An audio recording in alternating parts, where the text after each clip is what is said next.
Welcome, everyone, to another exciting episode of the Total Innovation Podcast. Our guest today is not short of an opinion, not shy at voicing these opinions, and very happy, I think, to take the contrarian view to test these opinions. I invite him to the show after enjoying one of his many thought-provoking LinkedIn posts and enjoying his book, Digital Darwinism. And with that short intro, welcome to the podcast, Tom Goodwin. Thank you, Simon. I am going to be a bit annoying and take a bit of an issue there with this idea of contrarianism. Because I think a lot of these things come down to intentions. My intention is not to have different opinions.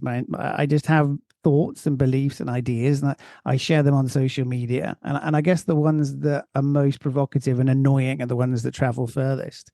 But I'm quite surprised as an industry how delicate we are about people just, asking questions about the assumptions we will make. Do click-through rates on advertising really matter?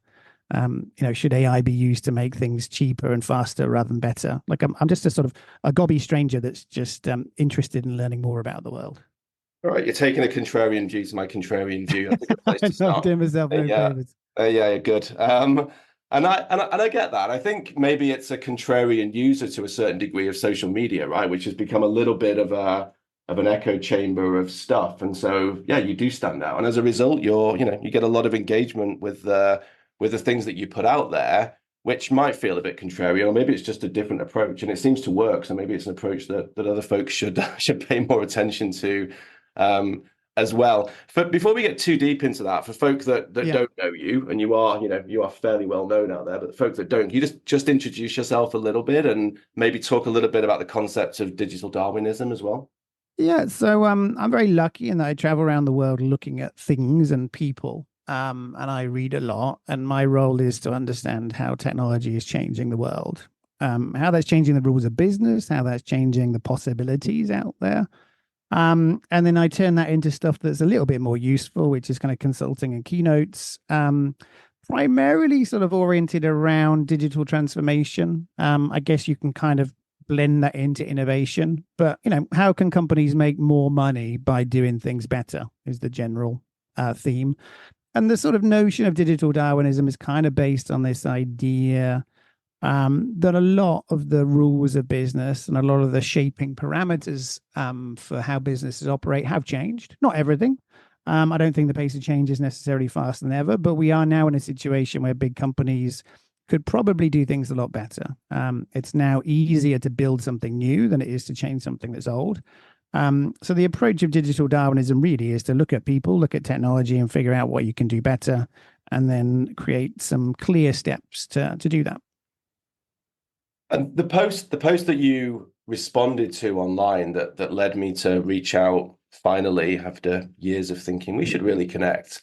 I'm just going to kind of read through it a little bit without narrating the whole thing, but in essence, there was a fun post online making slightly the point that you've got 12 million different tools standing in the way of what is supposed to be enhanced productivity inside organizations, right? We start with an email and then copy it into Notion to do something else, and then move across to Monday for something else, and then capture it in Salesforce for something else. I don't remember the exact tools that were up there. Yeah. And it kind of provoked a response from you, which is very close to my heart. And also you mentioned productivity and transformation. And, there's a good argument folk can put forward that despite the plethora of different software solutions that have been created, the productivity hasn't really been enhanced. And that was kind of the point of that post, I guess, right? Yes. I have this, so I'm going to sound perhaps grumpy or perhaps optimistic here. I have this incredible tension where I meet people who are amazing. Like I meet people who are amazing all day long. Almost everyone I meet that's in a big or a small company is kind of amazing. And they have these dreams and they have these passions and they have these skills and they're curious. And then you stick all those amazing people together in a meeting room. And then you see the very most stupid meetings that you've ever seen. You see people optimizing towards KPIs that don't make a difference. You see people agreeing to do projects which don't need to exist. Then you take a step back and you sort of sit down next to these people and you're a bit nosy and you kind of ask them what they're doing, and you realize they're doing really dumb stuff, like just copying and pasting cells from spreadsheets and making charts that no one's going to look at. And then you look at the output of products. You look at but the experience of trying to buy a car, is not a good experience. No. Should it be good? Yes. You look at the experience of getting the gas person to fix the gas, or buying a house, or, comparing TVs, and you look at all of this stuff and you think this is awful. How is it that we live in a country where we don't really know how many people live here? How is it that we carry around sort of paper booklets that get stamped with ink?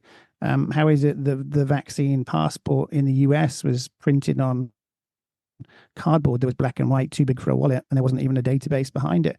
You look at this sort of output of all of these hardworking, well-intentioned, brilliant people, and somehow it's not working. Like, somehow we're spending all of our life in meetings that are generally pointless, and we're missing out on all these opportunities to do things better.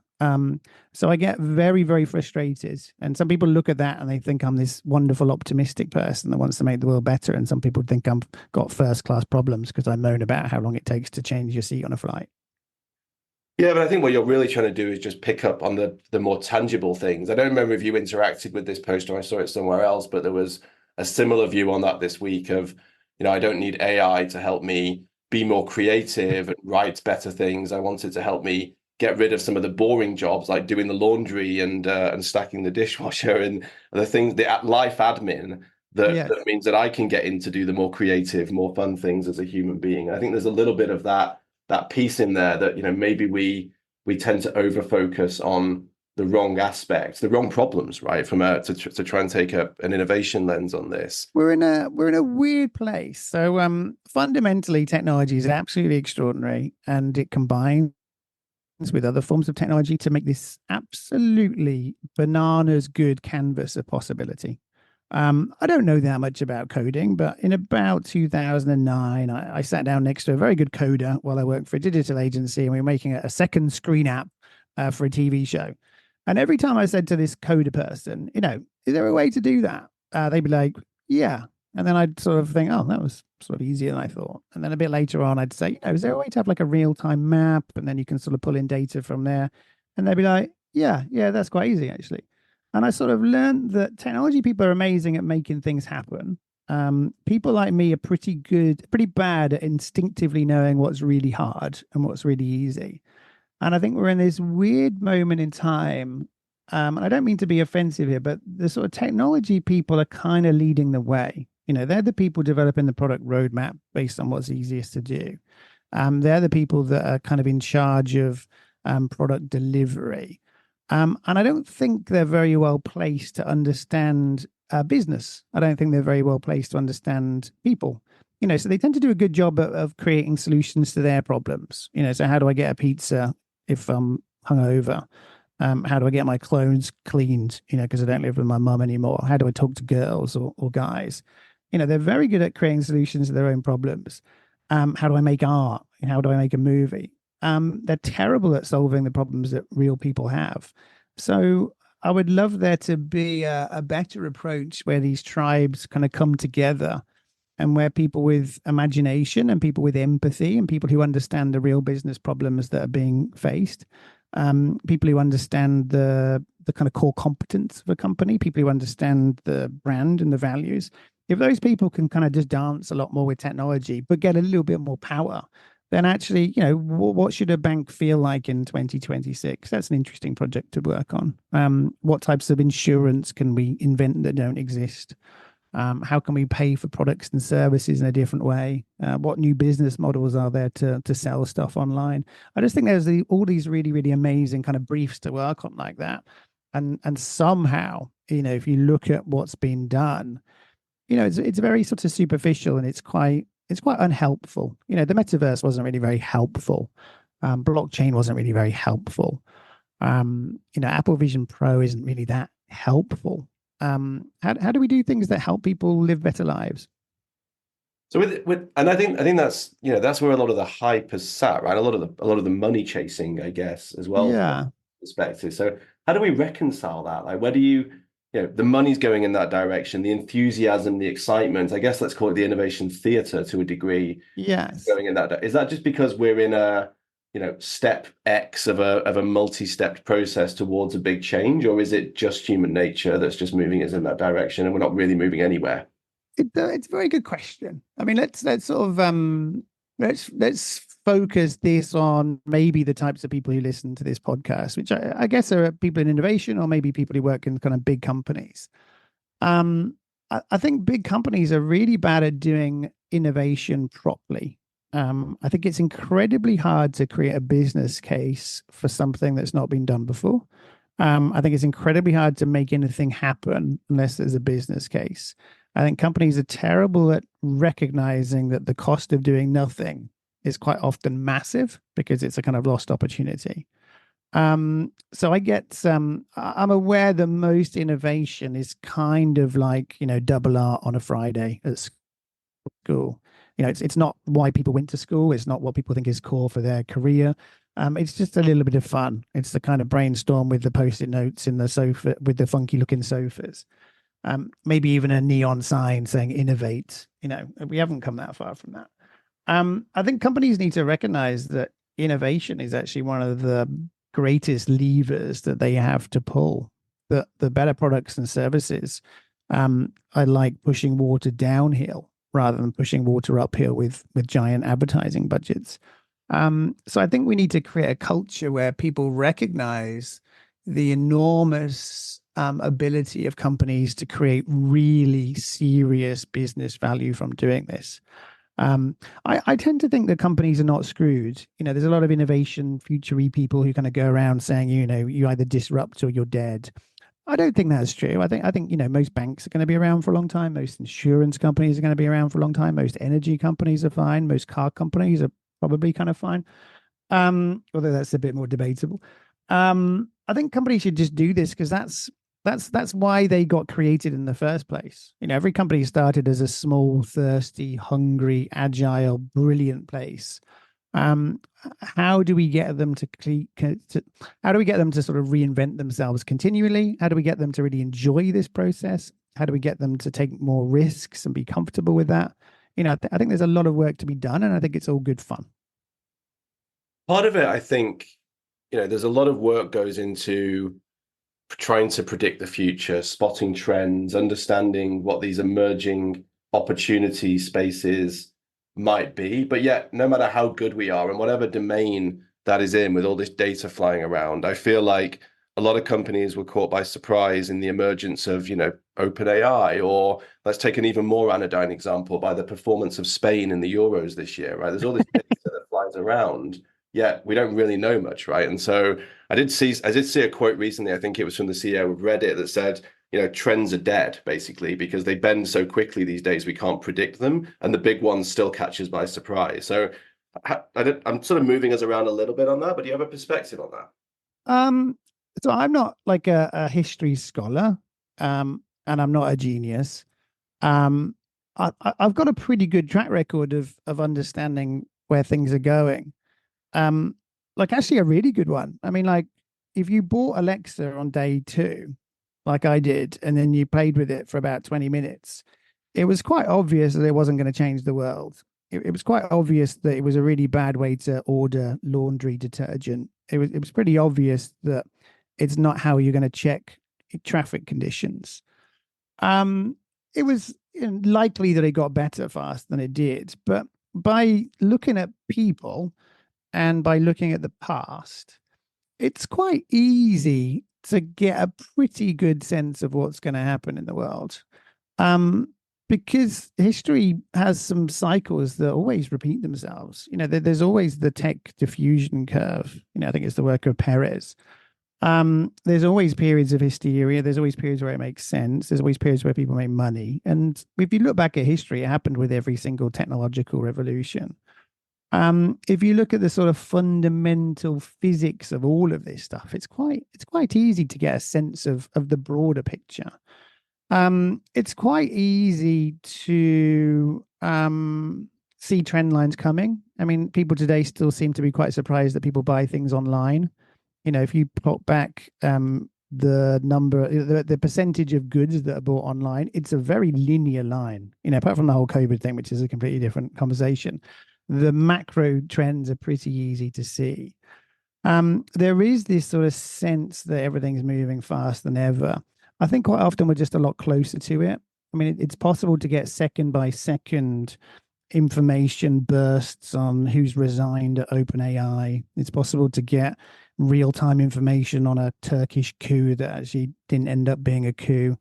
I think we just need to chill out a bit, take a step back, see change in context, and look at people. Because if you actually look at your average person, they're not going to be walking around with the VR headset on. If you actually look at your average person, they're not going to log into a website by sharing their crypto wallet data.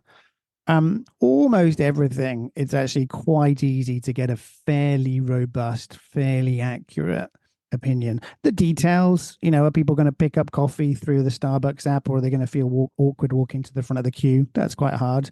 Are Spain going to have this amazing game with people running off the ball in all directions to create space? That's quite hard to know.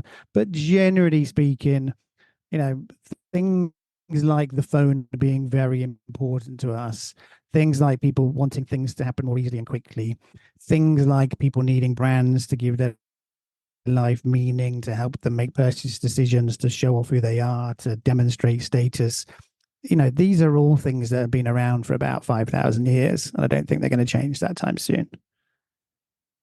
As part of this series of podcasts, I've spoken to folk I know like I just did one with Greg Sattel talking about Yeah. change and resistance to change, and Stephen Shapiro, who you might know, who's talking about his new book Pivotal and focusing on, the planted foot, the thing that doesn't change that much as your point of sort of solid differentiation that you can then innovate around. I Yeah. feel like there's a challenge for organizations that they don't quite know what that is. Like they don't really understand the resistance to change that's going to come from inside their organizations. And often a lot of that change isn't as sexy as there's an obvious end consumer, right? Like lots of things that we make and produce are mid-value chain somewhere, right? There's people working on stuff that will eventually get to an end user and a consumer somewhere, but there's a whole lot of work done and time spent and money invested to get to a lot of end products that have, passed through a value chain of a value chain of a value chain. And so a lot of the innovation work that happens in there is quite different than maybe the very digital stuff that we see online, or the purchasing of a car that had to be made, right, through a variety of things. Somewhere in there is how do we improve that stuff, right? Because it's kind of easy to punch a little bit at the digital web front end, or the power of advertising in X, Y, or Z domain. What about the slightly less sexy but really profoundly important stuff that makes the world, I guess, in terms of how it works today? I think this is a very difficult area. This is partly, in all honesty, why I make most of my money, or a lot of my money, from keynotes, is because actually bringing about change is really hard. I can be quite smug about my ability to have predicted the future and understand the broad themes, but I am incredibly bad at understanding how to motivate individuals. I'm pretty bad at understanding culture and how to get that to shift. I have often made the mistake that people are happier to take risks than they are. I've often made the mistake that people care about doing a good job and pushing things further in their roles. I'm generally amazed at how many people see their career as, kind of getting through the day and getting another promotion and saying the right things. So I tend to be catastrophically bad at selling in ideas that I know to be good, because I'm not that good at understanding how to motivate people to care. I think there's a lot of fear in the world, especially in America. I mean, most of the work that I do is in America. I think people are terrified about losing their job. They're terrified about losing their health insurance. They're terrified, kind of to get noticed in a way. I think a lot of people subconsciously think that by being small, it's been like the VW Beetle advert, that by being small, they can sort of be safe. And I wonder how much that is true. Like, I do wonder if this era of LinkedIn and people shouting a lot, and Twitter and all the sort of performance there, I do wonder if actually today job security doesn't come from not getting noticed, but by having a reputation for caring, a reputation for making stuff happen. I think being able to get stuff happen is probably the greatest. I'm trying to be polite. Normally people say getting shit done. I think being able to get shit done is probably the greatest undervalued skill there is. And do you think that does come down to human nature? Again, like if you believe the hype around this, particularly over the last couple of years, like that, you'd think that the entire power shift in the employee-employer relationship had shifted to the employee, and the great resignation was happening, and everyone would sort of shun job security. And I think it was very niche, a lot of that stuff, really, Yeah, right? Probably more journalistic, yeah, like people we know. creativity, Yeah. exactly, than anything else. I guess you and I are fairly aligned on some of that skepticism around that need to write words and column inches rather than narrate facts. Because I do agree with you. I think at the heart of it, there's a risk aversion, a safety and culture of fear at the heart of all of this that inhibits change. I also think there's just a lot of org design that doesn't facilitate it, right? And for fear of getting into too much of the grunt of the organization, I do think there's a lot of the grunt of the organization that inhibits human nature. But maybe Yes. I'm wrong. Maybe as a species, we just are mostly inherently risk averse, and that's why folk like you and me don't really work for big companies, and we work for ourselves Yeah. all I the think time. that's the hardest thing that I find is you know, realistic. I always love going to a head office. I was once going to write a book called Head Offices and What They Say About the Company, because you can sort of drive down this four-lane highway and come off the road, and there's this sort of big campus with 1950s style buildings and a canteen. And there's all this parking around, and there's no sort of food trucks for miles around. And then you get your kind of perspex badge from a security desk that sort of interrogates you. And then you sort of walk down a very long, soulless corridor, and there'll be a sign saying, you can do it, anyone can have a good idea. And then you're walking sort of this big bureaucratic sort of system of, it looks like a kind of Coen Brothers film or something. You walk down this big corridor full of filing cabinets and cubicles everywhere, and there'll be a sign saying, work hard and break things. And you just think that's not why people came here. People came here because there's a good pension. People came here because there's a robust, structured training program. This is not going to attract the kind of people who want to make change, and that's fine. But I think companies like that and people like that should be a little bit more honest about their intentions. And I think when they stand up at South by Southwest and they talk about how they've digitally transformed, they should recognize that it's just not how they are. So I think maybe companies need to do a better job of being more honest and more consistent with what they're about. And I think a lot of companies would do well to recognize that actually, they do need to unleash this energy of innovation, and they do need people who are genuinely compelled to share ideas when they have them. And they do need to have some processes, but mainly a culture where someone jumping up and down and running into the boardroom and saying, we need to do this is acceptable.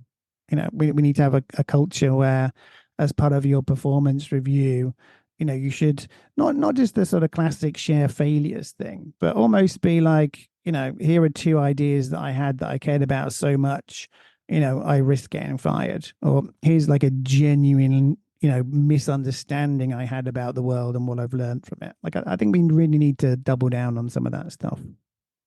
Yeah, I mean, I definitely, I admire businesses, I guess, somewhat like 3M. I'm going to have someone from 3M on the podcast coming up down the line, Yeah. who really do build that into their business model, right? This expectation that every year a percentage of revenue is coming from new things invented in the last few years that creates Yeah. that necessity and that compulsion to have to drive that through. And I think there's something quite nice in that vitality index approach to it, even though it feels very financial and mechanical. I think it does feed through to the Yeah. business in quite an interesting way. Yeah. Yeah. I mean, if nothing else, I worry sometimes that people's jobs are not fun anymore. I know that Mm. sounds a little bit pathetic, but I've been really lucky. Like pretty much every week of my life, I've had a lot of fun in my job. And you look at this sort of culture of spreadsheets and compliance in both senses of the words, and kind of PowerPoint presentations where people have had meetings before the meeting to make sure that nothing interesting can happen. And I do kind of wonder, what does this, what happens if we have a massive argument in a meeting because two people really disagree and they both got loads of information behind, and it's not remotely emotional, it's entirely professional. What happens if someone sort of spins out of control and they care so much about an idea that they steal money from one budget to make an MVP? Maybe we should always be a little bit scared, and maybe we should always be having a bit of fun. Yeah, leave room for fun is not. It's a nice aspiration for sure, isn't it? I think it's a stretch. I mean, you talked earlier, and I'm going to kind of weave us in a little bit to the speed of change. I was reflecting on that. I think you even posted on that yesterday or this morning Yeah. as well. And certainly from my experience, like I remember 10 years ago, we signed a partnership with Microsoft as a Office 365 kind of cloud rollout piece. I think, as you said earlier, it took till the pandemic to accelerate most big companies making some kind of leap to cloud. A lot of government departments are starting to make the leap to cloud even now. I've got a conference Yeah. coming up where that's still going to be the theme. And so, the speed of change, as you've alluded to, always feels super rapid, but the enterprise is so resistant to it that it jumps on it from a hype perspective with good PR, but the reality behind the scenes is often so different. How do you think that plays out in things like the AI story at the moment and the impacts on the business in any meaningful way? Yeah, I would say that AI is quite an extraordinary thing. It's quite unknown and it's quite vague. And AI has the potential to be the kind of Claxton or the foghorn that plays throughout this pod corners. Told me wrong this time. It's different. Because it kind of could be. I mean, AI is absolutely extraordinary. My sense is that AI makes the greatest difference when it's applied in quite deep ways, when it kind of integrates into other systems, and when it's a better way to solve the problem. And it shouldn't be doing things that are done because it's cheaper or faster, but because it's a much better way to solve the problem.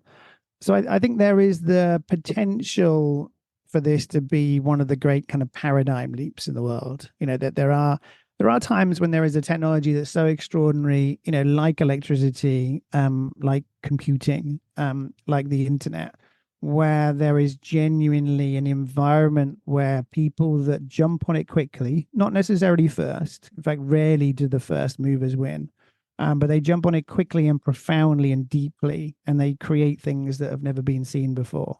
So they don't merely take the new technology and augment how they did things before, but they kind of rethink what can be done and what can be made around the power of that technology.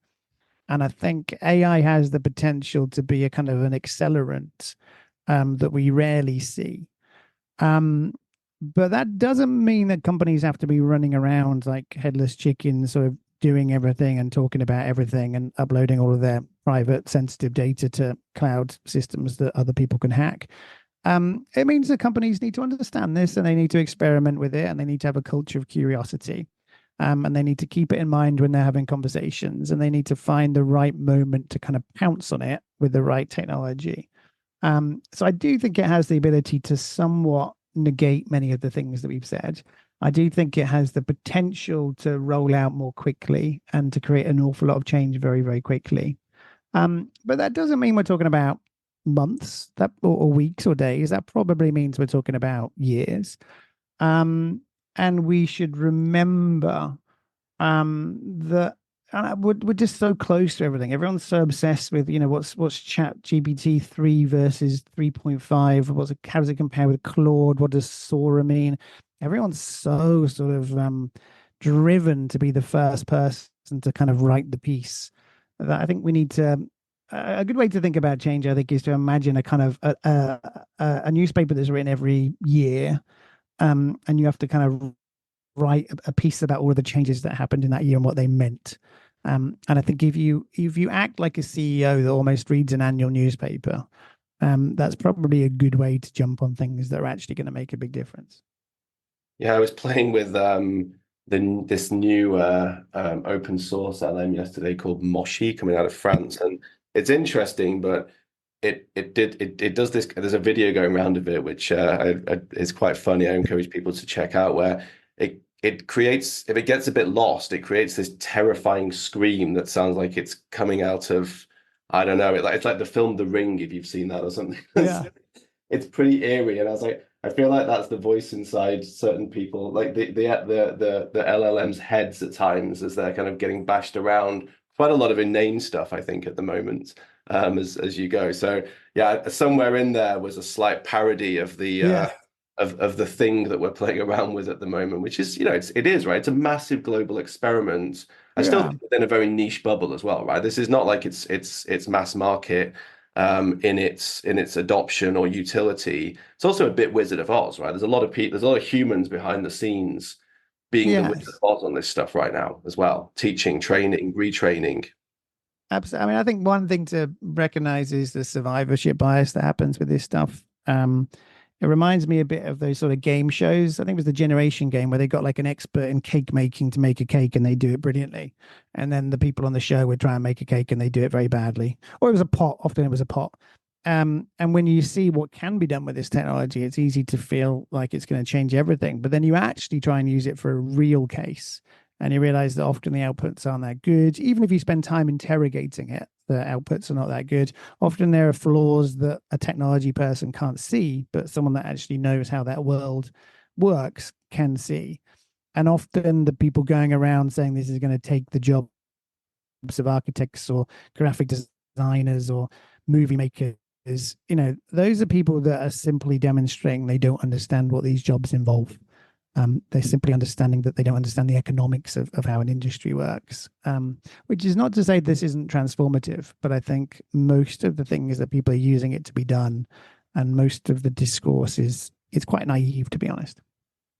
Yeah, and as an innovator, I like the experimental part of this global experimentation and learning and figuring out, which I guess is what we've been doing with a number of these hypes. It's just at the end of it, we've realized that we couldn't quite figure out what problem they were solving in things like metaverse or blockchain or whatever. At this point in time, they may well have another incarnation in the future, and it all becomes abundantly real. I'm not convinced on all of them, but anyway. We're gonna come close to time now. It's been a Yes. great conversation.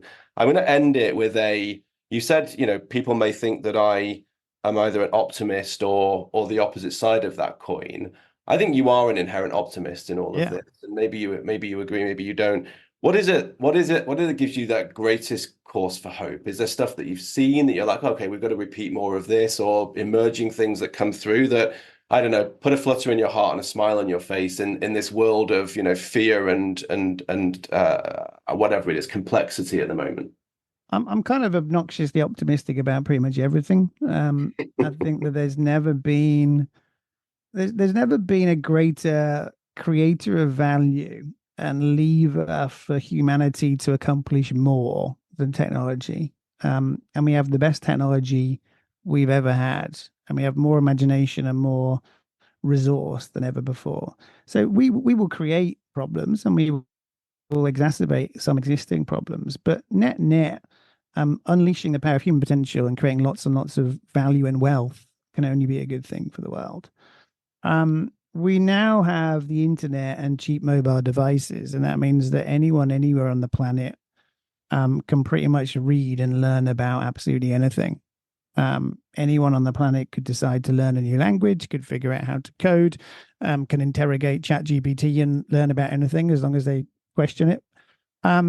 You can't really imagine a better scenario to propel us to greater things than knowing that anyone with curiosity can become anything. Well, I think we leave it there, Tom. I know you're Yeah. very busy. I know you're traveling the world, imparting your wisdom and your maybe contrarian views on and keep doing it. Thank you for giving us a little bit of your time. I massively appreciate it. I'm definitely on board with unleashing the power of human potential, anyone, anywhere in the world. As you know, that's very true to my heart. So thanks. And I hope we can connect and speak again. And for everyone listening, thank you very much. As always, we appreciate your time. If you've enjoyed this, please hit subscribe for future episodes. As I've already alluded to, we have some great guests coming up following Tom later in the year. And Tom, all the best. Travel safe. My pleasure. Thank you, everyone.